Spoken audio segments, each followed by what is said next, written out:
All right, what's up, guys? Welcome back to the garage. Nothing has really been happening lately because of this whole fun and exciting COVID-19 situation. So I've been really staying at home.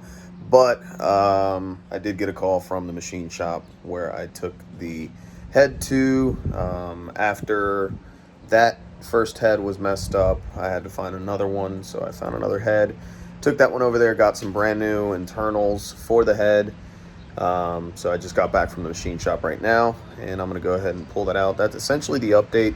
I got a block that I got to go pick up. Once I get that block, then it's on to rebuilding and putting everything back together. So hopefully soon we can go ahead and hopefully get the car back together and get it out dynoed and do some test hits and have a little bit of fun. So this is essentially what every day has been. It's just looking at it, and hoping that I can fix it at some point.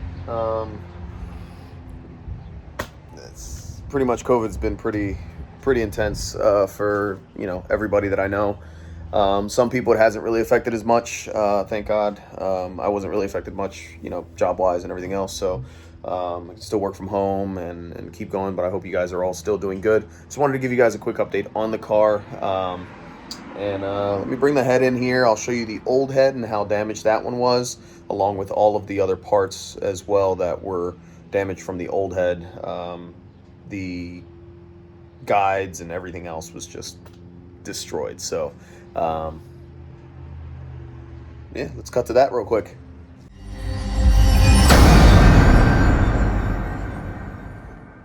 All right, so here's the intake valves. Good amount of those look pretty straight. This one looks kind of bent. It's kind of hard to see it in the camera. But to start going towards the exhaust valves, you start seeing how bad they started getting. So this is one of the exhaust valves, the one that was bent the most, and this one was bent the most, more than that one. And I know mostest is not a word, but I'm going to use it anyways. But as you can see, there is nothing left there of that. So the whole valve completely disintegrated. Now, these bad boys, I think they just look like crap because of, the machine shop taking them apart. But that was the old head, the parts from the old head. So there was two valve seats, mostly from these two exhaust valve seats, that were completely trashed, that machine shop couldn't put back together.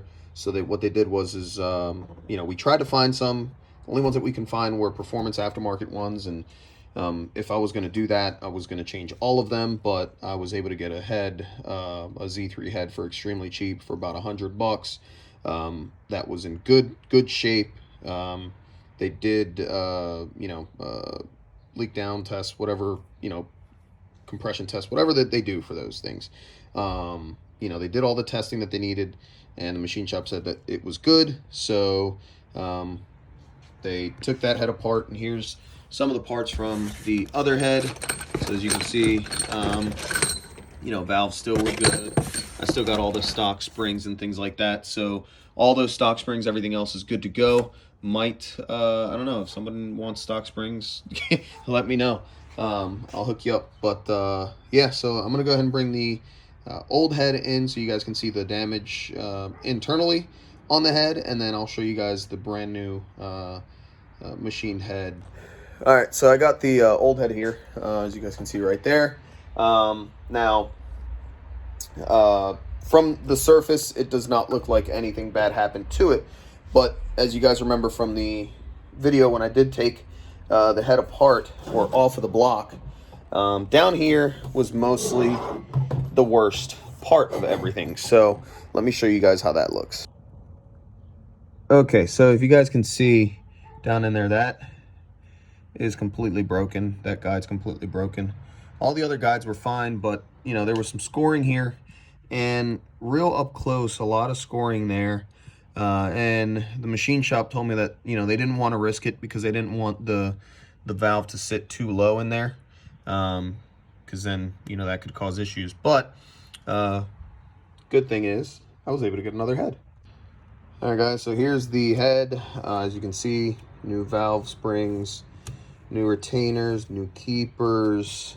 I just can't wait to put this head on the block that I got. Now the block is currently at Hub City, so I might go put it together over there since they have an engine stand, or I might buy an engine stand just to put it up there. But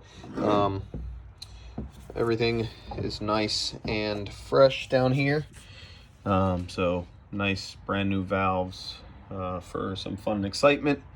So yeah, I mean, finally happy that I got this thing back. It's been a little bit since the last video that we did was when I actually took the head out there. You know, it's been a little bit of time, but bear with me. The car should be back together soon and on the dyno. Hopefully making 600 again, this time a little bit more of a conservative tune. I'm going to get it to make 600, hopefully, and then turn it down on wastegate just to be safe. That way I can enjoy the car and give you guys some more content and have some more fun in this thing right here. So that's pretty much the update. Thank you guys very much for tuning in. If you haven't done so, like, subscribe, leave a comment below, and hit the little bell notification icon. Also, make sure you guys support the Distraction brand by visiting distraction.com. I do have some merchandise out there. I have some Distraction Garage shirts that are coming out. I'll show you guys what those look like. Very clean, simple shirts. So once again, thank you guys very much, and see you guys soon.